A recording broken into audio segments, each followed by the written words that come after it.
Maria Blok her igen.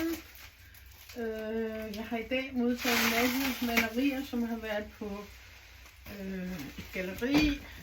Og så har jeg også haft en udstilling på en anden galleri, Galleri Kapsen, som jeg også har reklameret lidt med.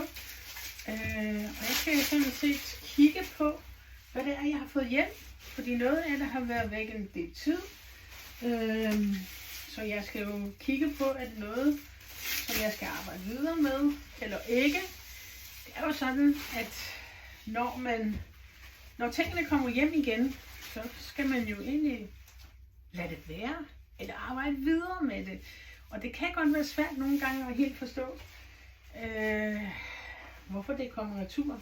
Fordi jeg synes jo, at det er sådan ligesom kommer ud af min sjæl, og min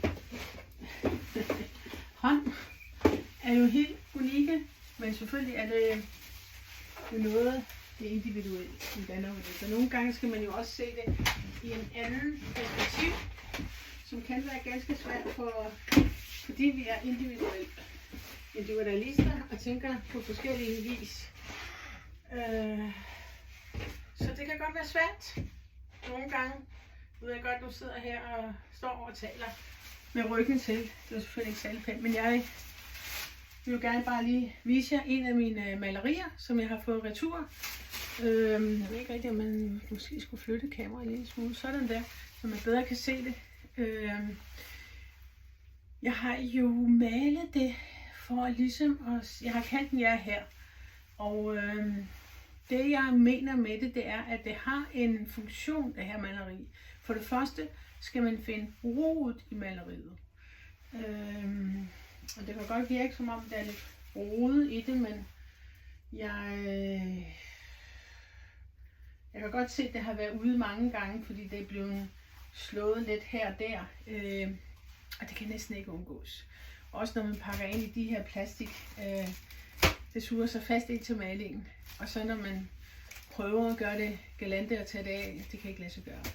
Det er ikke altid det sker, men det sker en gang imellem. Det kan jeg se her. Men i hvert fald, så tænker jeg, at jeg skal arbejde videre med det her.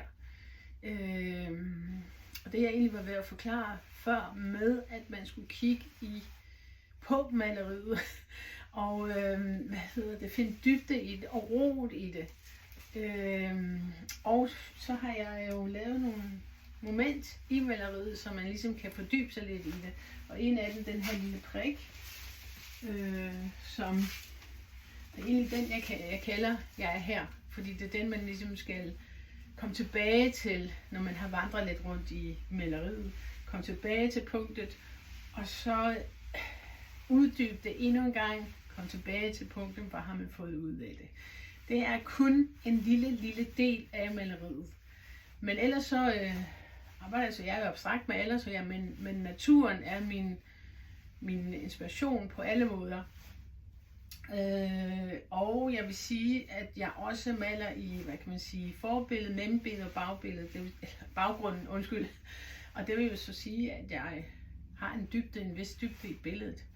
Og nogle gange kan det godt være svært at finde den, som for eksempel lidt i det her.